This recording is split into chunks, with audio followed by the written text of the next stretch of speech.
ओम अज्ञानतिमिरन्धस्य ज्ञानाञ्जनशलाकया चक्षुरुन्मीलितं येन तस्मै श्रीगुरुवे नमः। नमो विष्णुपादाय कृष्णपृष्ठाय भूतले श्रीमते भक्तिवेदान्तस्वामिनिति नामिने। नमस्ते सरस्वते देवे गौरवाणी प्रचारिणे निर्विशेषा शून्यवादी पाश्चात्यदेशतारिणे। जय श्री कृष्ण चैतन्य प्रभु नित्यानंद श्री अद्वैत गदाधर श्रीवासदि गौर भक्तवृंद। हरे कृष्णा कृष्ण कृष्ण हरे हरे, हरे राम राम राम हरे हरे। हरे कृष्णा। आप सभी भक्तों का आज की कथा में हार्दिक अभिनंदन है। कल की कथा में हमने श्रवण किया था कि किस प्रकार भक्ति वेदांत स्वामी श्रीला प्रभुपाद उन्होंने अपने गुरु से 2 आदेश प्राप्त किए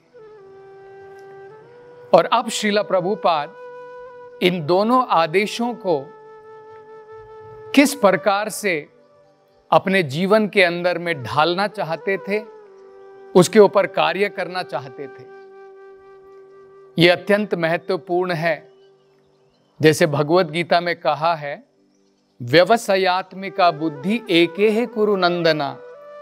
गुरु जो होते हैं वो भगवान के प्रतिनिधि होते हैं। भगवान का कार्य गुरु के द्वारा इस भौतिक संसार में किया जाता है। अगर हम उनके आदेश का पालन करते हैं, वो भगवान के आदेश के पालन के बराबर है। तो ये भी एक बड़ा महत्वपूर्ण समझना है। ये 2 आदेश कितने महत्वपूर्ण थे कृष्ण भावनामृत को पूरे जगत में फैलाने के लिए। पहले आदेश में भक्ति सिद्धांत सरस्वती ठाकुर ने श्रीला प्रभुपाद जी से कहा था कि वे अपने आप को एक अच्छे प्रचारक के रूप में ढालें और जो पढ़े लिखे लोग हैं और देश विदेश में सब जगह जाकर के कृष्ण भावनामृत का प्रचार करें। और खासकर वे चाहते थे कि श्रीला प्रभुपाद पाश्चात्य देश में जाकर के कृष्ण भावनामृत का रोपण करें। उनका ऐसा विचार क्यों था, उसके पीछे एक महत्वपूर्ण कारण था। उस समय में भारत अंग्रेजों के शासन के अंतर्गत में था। भारत के ऊपर ब्रिटिश का राज था। अंग्रेजों ने भारत के लोगों को न केवल बाहरी तरीके से बंदी बना करके रखा था, हमारे ऊपर कब्जा किया हुआ था, हमारी मानसिकता के ऊपर भी उन्होंने हमें गुलाम बना लिया था। उसी समय से हम जानते हैं भारत के अंदर में, जैसे उदाहरण के तौर पर चाय कॉफी जैसी मादक पदार्थ नहीं पी जाती थी, लेकिन उन लोगों ने हमें भरोसा दिलाया कि यह हमारे जीवन के लिए बहुत बढ़िया है। इसी प्रकार से इन अंग्रेजों ने हमें यह भी भरोसा दिलाया कि भारत के जो भी हमारे ये वेद हैं, पुराण हैं, इनके अंदर में जो भी ये ज्ञान है, ये सब बहुत पुराना है, इनका आज कोई मूल्य नहीं है। अगर आज हम अपने जीवन को श्रेष्ठ बनाना चाहते हैं तो हमें भौतिक प्रगति करनी है, जैसे पाश्चात्य देश कर रहे हैं, टेक्नोलॉजिकल एडवांसमेंट। तो इस प्रकार से उन लोगों ने जो है भारतीय लोगों को गुलाम बना लिया था। तो भारतीय लोग उस प्रकार से सोचना उन्होंने प्रारंभ कर दिया था, जो भी विदेश का है वो बढ़िया है, जो भारत का है वो सब निम्न है। इसलिए भक्ति सिद्धांत सरस्वती ठाकुर चाहते थे कि अगर प्रभुपाद इन अमेरिकन के लोगों को जाकर के भरोसा दिला दें कृष्ण भावनामृत के अंदर में कितना मूल्य है, अगर वो लोग इसको अपना लें तो सारा जगत कृष्ण भावनामृत को धीरे धीरे उनकी नकल करके अपना लेगा। तो ये एक बड़ा महत्वपूर्ण कारण था। दूसरा, भक्ति सिद्धांत सरस्वती ठाकुर ने उनको आदेश दिया था कि जब भी तुम पैसों का प्रबंध कर सकोगे, उस समय तुम आध्यात्मिक पुस्तक जैसे भगवत गीता, भागवत, इनकी प्रिंटिंग करो और इनका वितरण बड़े पैमाने पर करो। इसके पीछे भी एक बड़ा महत्वपूर्ण कारण था। जैसे आपने सुना होगा, जब भक्त लोग कीर्तन करते हैं तो हम कीर्तन में एक मृदंग बजाते हैं। मृदंग जब हम लोग बजाते हैं उसके द्वारा भगवान की सेवा होती है। हम गीत गाते हैं, भजन के साथ में मृदंग बजाते हैं, लेकिन मृदंग की आवाज जो है, कीर्तन की आवाज जब हम करते हैं, कितने 1 किलोमीटर तक जाएगी, उससे ज्यादा दूर तो नहीं जाएगी। इस मृदंग की आवाज 1-2 किलोमीटर से दूर तो नहीं जाएगी। लेकिन ये जो आध्यात्मिक पुस्तकें हैं, जैसे भगवत गीता है, भागवत है, इनको भक्ति सिद्धांत सरस्वती ठाकुर कहते थे बृहत मृदंगा। ये बड़ा मृदंगा है, क्योंकि इसकी आवाज 1 किलोमीटर 2 किलोमीटर नहीं, हजारों किलोमीटर पाश्चात्य देशों तक भी जाएगी। इसलिए वो चाहते थे श्रील प्रभुपाद जी इन पुस्तकों का वितरण करे बड़े पैमाने पर। तो श्रील प्रभुपाद जी ने इन 2 आदेशों का पालन करने के लिए अपना आगे का पूरा जीवन भक्ति सिद्धांत सरस्वती ठाकुर के लिए अर्पण किया। उस समय श्रील प्रभुपाद गृहस्थ जीवन में थे। उनकी पत्नी थी, उनका पूरा परिवार था, बच्चे थे। उनका स्वयं का अपना एक कार्य था। पहले वे डॉक्टर बोस लेबोरेटरी में मैनेजर थे। धीरे धीरे उसको छोड़ करके उन्होंने अपना ही स्वयं का एक व्यवसाय बना लिया था, एक बिजनेस शुरू किया था। लेकिन अब धीरे धीरे उन्होंने उस व्यवसाय में, अपने परिवार में कम समय बिताना शुरू किया और अब अपने गुरु के आदेशों का पालन करने के लिए उसमें समय ज्यादा बिताना शुरू किया। यहां तक कि श्रील प्रभुपाद ने 1944 में 1944 में एक पत्रिका निकालनी प्रारंभ की, जिस पत्रिका आज भी इसका जो है इसकी प्रिंटिंग होती है और सब जगह पर इसका वितरण होता है। ये आध्यात्मिक मैगजीन जिसका नाम था बैक टू गॉड हेड, भगवत धाम को वापसी। तो प्रभुपाद जी ने अंग्रेजी में ये मैगजीन निकाली, मंथली मैगजीन, और प्रभुपाद जी स्वयं उसके आर्टिकल को लिखते थे, उसकी प्रूफ रीडिंग भी वो स्वयं करते थे, उसकी टाइप राइटिंग भी स्वयं करते थे, पब्लिशिंग भी करते थे, प्रिंटिंग भी करते थे, और यहां तक कि लोगों को वितरण भी स्वयं जा करके करते थे। तो इस प्रकार से श्रील प्रभुपाद जी ने अपने गुरु के आदेश के अनुसार ये भागवत दर्शन, इस पत्रिका का वितरण उन्होंने जो है प्रारंभ किया। धीरे धीरे श्रील प्रभुपाद जी ने 1950 में वानप्रस्थ जीवन प्रारंभ किया।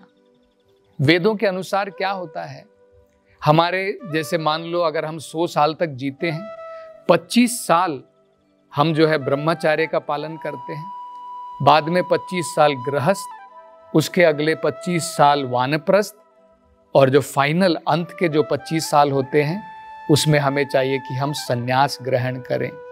तो श्रील प्रभुपाद जी अब 50 साल के ऊपर थे, तो अब उन्होंने अपने कार्य, जो भी उनका व्यवसाय था, परिवार की जो जिम्मेदारी थी, अपने बेटे के ऊपर सौंप दी, और अब उन्होंने धीरे धीरे अपने गुरु के आदेश का पालन करने के लिए ज़्यादा समय उन्होंने व्यतीत करना प्रारंभ किया। 1993 में 1953 में पहली बार श्रील प्रभुपाद जी ने भारत के अंदर में झांसी जगह पर, झांसी के शहर में जाकर के वहां पर कृष्णा भावनामृत की पहली ऑर्गेनाइजेशन बनाई, जिसका नाम उन्होंने रखा लीग ऑफ डिवोटीज। उन्होंने बड़ी मेहनत करके वहां पर एक जगह प्राप्त करी जिसका नाम था भारतीय भवन। लेकिन वहां पर गवर्नर की जो उनकी पत्नी थी, उनकी कुछ और योजना थी। वो चाहती थी कि इस भारतीय भवन की जो ये बिल्डिंग है, ये जो इमारत है, उसमें वो कुछ और कार्यक्रम करना चाहती थी। अतः उन्होंने भक्तिवेदांत स्वामी प्रभुपाद से कहा कि वो इस बिल्डिंग को छोड़ दें। तो प्रभुपाद जी जो है उस समय अगर चाहते तो कोर्ट में केस डाल सकते थे, लेकिन उन्होंने सोचा ये समय की बर्बादी है। उन्होंने जितनी भी मेहनत उस प्रकार से की थी वो सारी एक प्रकार से व्यर्थ हुई। तो प्रभुपाद जी को कृष्ण भावनामृत भारतीय देश के अंदर में फैलाने में अत्यंत कठिनाइयों का सामना करना पड़ा। उसके बाद में उनके परिवार वालों ने धीरे धीरे, श्रील प्रभुपाद के जो परिवार के सदस्य थे, उन्होंने देखा कि प्रभुपाद जी ज़्यादा समय अब कृष्णा भावनामृत में बिता रहे हैं, तो उन्होंने जो है प्रभुपाद जी का साथ देना छोड़ दिया। एक बार तो ऐसा हुआ, क्योंकि श्रील प्रभुपाद जी चाहते थे, वो वैष्णव थे, वो चाहते थे कि जो शुद्ध वैष्णव है वो किसी भी मादक पदार्थ का सेवन नहीं करते हैं, यहाँ तक कि चाय और कॉफ़ी का भी नहीं। लेकिन उनकी जो स्वयं पत्नी थी वो चाय की बहुत आदी थी। तो प्रभुपाद जी ने उनसे बहुत बार कहा कि तुम इस चाय कॉफ़ी को पीना छोड़ दो। और एक बार तो श्रील प्रभुपाद जी ने उनसे ये भी कहा कि देखो, अब ये तुम्हारी चॉइस है, तुम या तो मुझे चुनो या चाय को चुनो। तो मजाक में उनकी पत्नी ने उनसे कहा कि तब तो मुझे आपको छोड़ना पड़ेगा, मैं चाय नहीं छोड़ सकती हूँ। एक बार तो उनकी पत्नी ने एक बहुत बड़ी गलती की। उन्होंने क्या किया, प्रभुपाद जी की जो पुस्तक थी, भागवत की जो पुस्तक थी, जब प्रभुपाद जी बाहर गए हुए थे उस समय में उन्होंने प्रभुपाद जी की उस पुस्तक को ले जा करके बाजार में रद्दी में बेच दिया, और उससे जो पैसे आए उसके द्वारा उन्होंने चाय के बिस्किट खरीद लिए। तो जब श्रील प्रभुपाद जी वापस घर आए और जब इस घटना के बारे में उन्हें ज्ञान हुआ, तुरंत उन्होंने ठान लिया कि ये भगवान की होना हो, एक प्रकार से मुझे एक चिन्ह है कि अब मुझे गृहस्थ जीवन से बाहर निकल करके कृष्ण भावनामृत का प्रचार करना चाहिए। तो उस समय श्रील प्रभुपाद जी ने अपने घर को छोड़ दिया और वो वृंदावन की तरफ उन्होंने प्रस्थान किया। अब उनके पास में कोई पैसा नहीं था, कहीं पर रहने की जगह नहीं थी। कई बार जाकर के किसी मंदिरों में रुकते थे, किसी मठों में रुकते थे, कई बार वृंदावन से दिल्ली जाते थे, और जिस प्रकार से कहीं ना कहीं से कुछ दान लेकर के उन्होंने अपनी ये बैक टू गॉडहेड मैगजीन जो थी, ये पत्रिका जारी रखी, और वहां पर उन्हें अनेकों कष्ट उठाने पड़े। एक बार ऐसा हुआ जब श्रील प्रभुपाद जी दिल्ली में थे और इन पुस्तकों का, इन पत्रिकाओं का वितरण कर रहे थे, बहुत घोर गर्मी थी, लगभग 60 के ऊपर का तापमान था। तो उस गर्मी के कारण श्रील प्रभुपाद जी जो है सड़क के ऊपर ही बेहोश होकर के गिर गए। फिर किसी सज्जन व्यक्ति ने आकर के उनकी मदद की, उनको डॉक्टर के पास ले जाया गया। एक बार तो यहाँ तक भी हुआ कि जब श्रील प्रभुपाद जी इन पुस्तकों का, इन पत्रिकाओं का वितरण कर रहे थे, तो एक गाय पीछे से आई जिसके बड़े बड़े सींग थे, और अपने सींगों के द्वारा उन्होंने जो है प्रभुपाद को धकेल दिया और प्रभुपाद जी जमीन के ऊपर गिर गए। तो इस प्रकार से अनेकों कठिनाइयां श्रील प्रभुपाद जी ने झेली।